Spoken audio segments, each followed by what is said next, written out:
We're always hearing about debt. National debt, global debt. The numbers are just so huge, they don't even feel real. But what if the biggest thing we get wrong isn't about the size of the debt, but who it's all actually owed to? Well, today, that's exactly the question we're going to answer. So here it is, the big number. The Institute of International Finance is projecting that by late 2025, total global debt is going to hit nearly $346 trillion. Now that's everything. Governments, big corporations, household mortgages, you name it. To give you some perspective, that's more than 3 times the size of the entire global economy. It's just a truly staggering figure. And this, of course, brings us to this central mystery, right? If basically every country is a debtor, who on earth is the creditor? It's not like we're borrowing from Mars. So who is holding all these IOUs? This is the puzzle we're going to unravel today. But before we get to the big reveal of who owns all this debt, we really need to understand the system it's all moving around in, because this massive, tangled web of global finance, well, it has these hidden risks that can quietly mess with your own money, even if you don't realize it. This brings us to a concept called currency risk. See, anytime you invest in another country, you're actually making 2 bets. The first bet is on the asset itself, like a stock.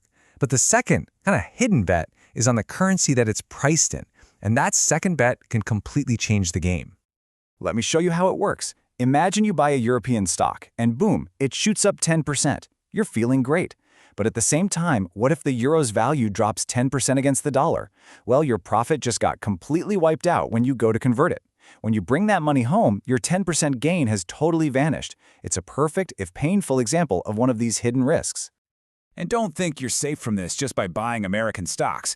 In our world today, if a U.S. company makes a huge chunk of its money in Europe or Asia, a strong dollar can actually shrink those profits when they get converted back. So yeah, this risk is pretty much embedded everywhere. Okay, so we've got this gigantic pile of debt and all these hidden currency risks. But who is actually fueling all this lending? Well, a huge piece of the puzzle lies in a parallel financial system, one that's been growing in the shadows at a pretty incredible speed. On one side, you have your traditional, highly regulated banks. But check out the right side. According to the Financial Stability Board, this other world of shadow banks, and that includes everything from hedge funds to private credit, grew at literally double the pace of traditional banks last year. They are expanding, and they are expanding fast. In fact, they've expanded so much that this less regulated sector now controls over half of all global financial assets. That means for the first time ever, the shadow system is actually bigger than the traditional one.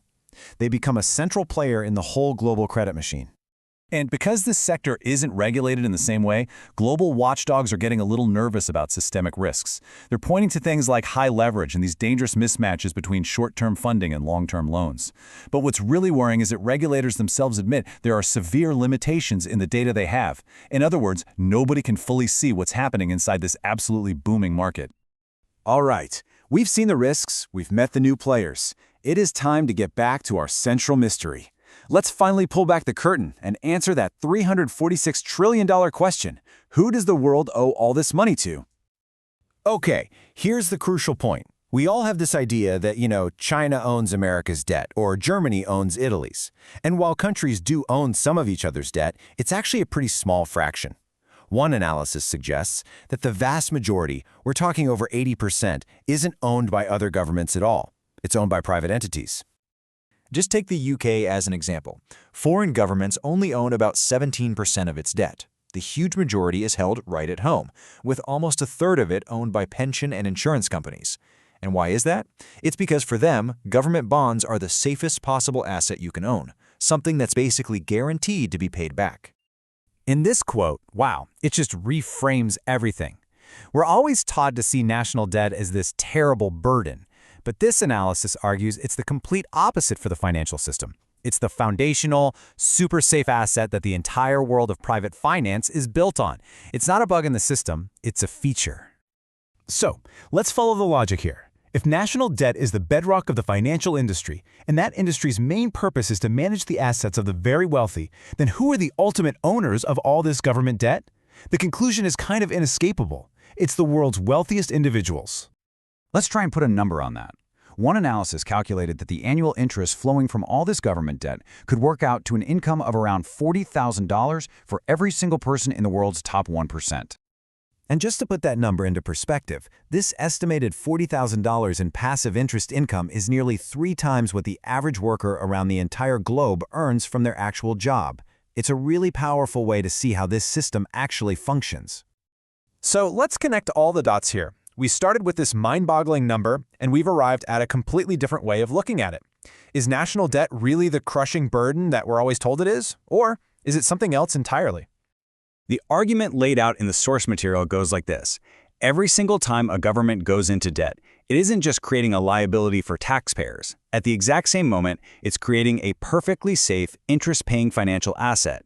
And since only people with a lot of capital can afford to buy up these assets, the interest payments flow directly to them, which just increases their wealth. And so that really leaves us with one last big question to think about. We always hear that we're burdening our children and grandchildren with all this debt, but what if the more immediate effect is that we're actually benefiting the wealthiest generation in history right here and right now? It's a thought that kind of changes the entire conversation.